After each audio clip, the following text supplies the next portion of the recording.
வணக்கம் மகளே. Big pass சீசனோட இன்னைக்கான அடுத்த ப்ரமோ வந்துச்சு. இந்த ப்ரமோவை பார்த்தீங்கன்னா ஆல்ரெடி கோ கண்டஸ்டன்ட் எல்லாருமே உள்ளுக்கு என்ட்ரி ஆகுறாங்க.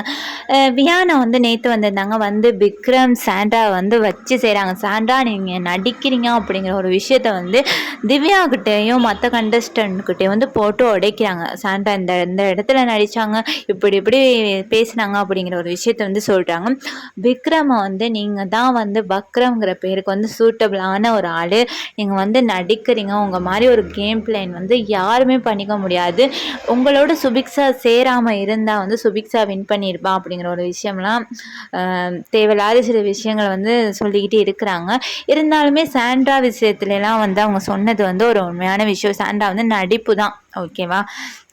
இன்னைக்கு பார்த்தீங்கன்னா திவாகர் அண்ட் பிரவீன் காந்தி ஆல்ரெடி வந்துட்டாங்க.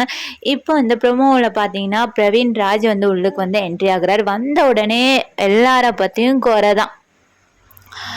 அதுக்கு தான் வினோத் ஆல்ரெடி வியானாகிட்டே சொல்லியிருந்தாரு, இருக்கிறது ஒரு ஒரு 2 வீக் தான், ஹாப்பியாக இருந்துட்டு போகலாம் அப்படின்ட்டு. பட் வாரவங்க எல்லாருமே மற்றவங்கள பற்றி குறை சொல்கிறதுல தான் குறியாக இருக்கிறாங்க. பிரவீன் ராஜ் விக்ரமை சொல்கிற போது கானா வினோத் அங்கேருந்து வாய்ஸ் அவுட் பண்ணுறாரு.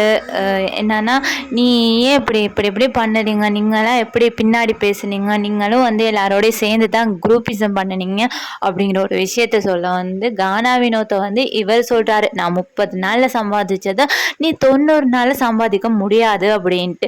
ஏன் முடியாது? ஆல்ரெடி மனசை சம்பாதிச்சிட்டார். அதனால தான் மக்கள் மனசை சம்பாதிச்சனால தான் இந்த டைட்டில் வரைக்குமே வந்திருக்காரு. டைட்டில் வின்னராகவும் ஆக போகிறாரு. இதை பற்றின உங்களோட கருத்தை மறக்காமல் கமெண்ட் பண்ணுங்கள், லைக் பண்ணுங்கள், ஷேர் பண்ணுங்கள், சப்ஸ்கிரைப் பண்ணுங்கள். Bye guys.